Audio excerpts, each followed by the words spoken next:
aha niho habaga igisiga cyitwaga Saruhara nkomokomo, umwami w'ibishwi n'ibisiga. Ni igisiga cyategaga abantu babaga bagiye gutura amaturo ibwami kuyatura umwami, hanyuma icyo gisiga kikabatega kikabica. Ureba ari urutare ariko wafata ugasanga ari ni igisiga cyashoboraga kwica abantu bagera muri 15 bose, hanyuma kikaba cyanabica kikabaterura kikabatwara. Injangwe arya byagenze bite ku njangwe? Umugabo witwaga Ngarama rero mu gitaramo cyo kwesa imihigo, mu gitaramo cya barayinyera bataramye, Ngarama yaje kubwira umwami ko azica Saruhara nkomokomo. Ahangaha bimeze bite? Musaza atubwiraga ari he? Rero ahangaha niho bita mu bitare bya Ngarama, niho haturutse ayo mateka, hari mu mutara w'indorwa.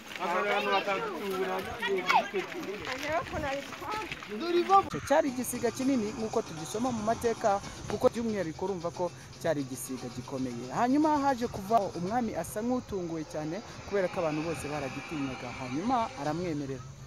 Uyu Ngarama Duhindure TV, we make you Kigali yane. Iki? Haje aha nahagize gute? N'umutwe w'injangwe. Yahapfiriye?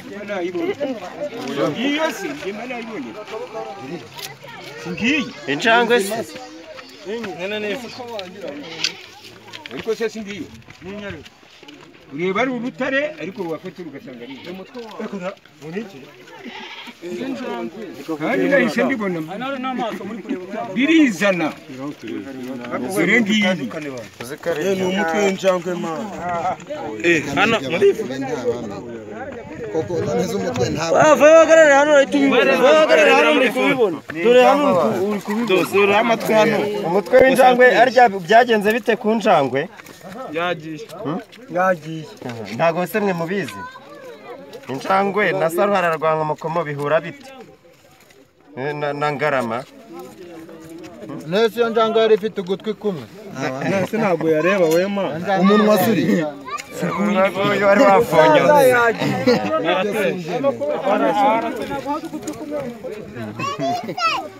wigurukirize moto twirebereho gato natwe.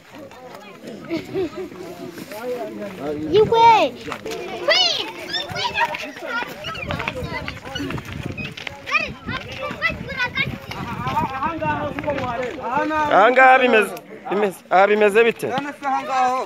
Musaza atubwiraga ari he?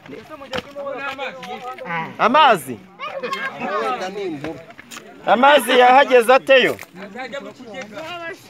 Hano azajya mu kigega.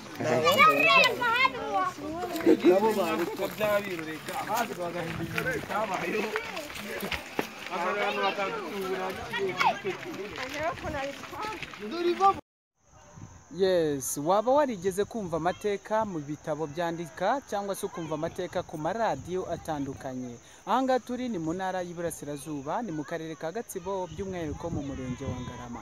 Uyu murenge wa Ngarama ni umurenge ubitse amateka menshi cyane, ni umurenge ufite amateka yagiye aranga igihugu cyacu, ni umurenge ufite amateka guhera ku ngoma ya cyami hawuze hitwa mu mutara w'indorwa. Aha niho habaga igisiga cyitwaga Saruhara nkomokomo, umwami w'ibishwi n'ibisiga.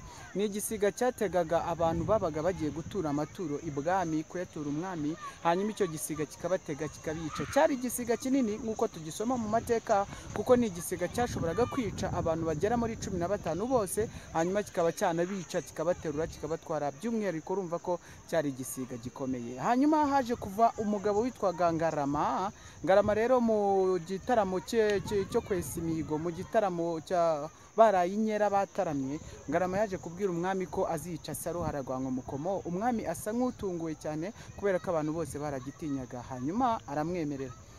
Uyu Ngarama rero ahangaha niho bita mu bitare bya Ngarama, niho haturutse ayo mateka, hari mu mutara w'indorwa.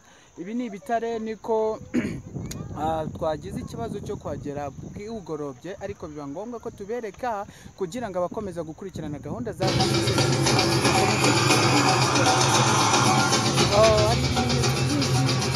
yerekana ko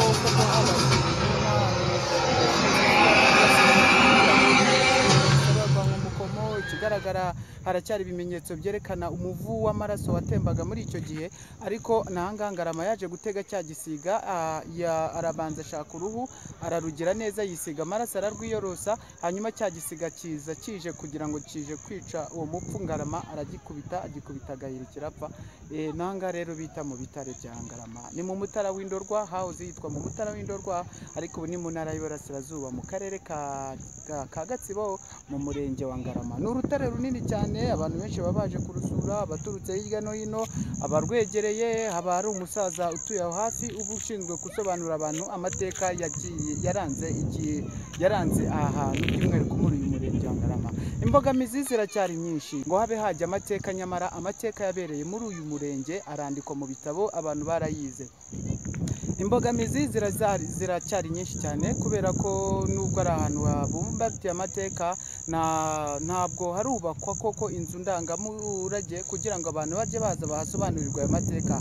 Abantu bahagenda uko bashatse, abahaturiye, abana, abaharagira, shaka ubwatsi bw'amatungo magufi nk'ihene baba bahari, ariko ukabona ko ari ibintu byose basaba ko bikwiye gushyirwamo ingufu, hakabaza nk'inzu ndangamurage ikajya yinjiriza amafaranga igihugu cyacu, nk'uko twagiye tubona ahantu hatandukanye hari amateka hagiye hubakwa inzu nk'izo ngizo. Rero dukomeje gukomeza gukurikirana gahunda zose za Duhindure TV kugira ngo murusheho kumenya ndetse no gusobanukirwa amateka y'ahantu hatandukanye. Ahangaha ubushize twababwiye inkuru turi mu karere ka Kirehe mu ntara y'Iburasirazuba, ubu turi mu karere ka Gatsibo. Ni urugendo rutoroshye kuhazamuka, inzira zitagaragara, ariko turigora kugira ngo tubahereze ibintu binoze kandi murusheho kumenya amateka y'igihugu cyacu. Ibimenyetso muraza kubibona, ni ukujya kuri Duhindure TV ugakanda subscribe, ugasiga na comment kugira ngo uze kubasha gutsindira n'ibihembo ubasha gusubiza neza mu nkuru tuba twamaje gutambutsa, harimo n'iyi ngiyi. Sawa, murakoze, amahoro y'Imana akomeze kubana namwe, mukomeze gukurikirana gahunda za Duhindure TV.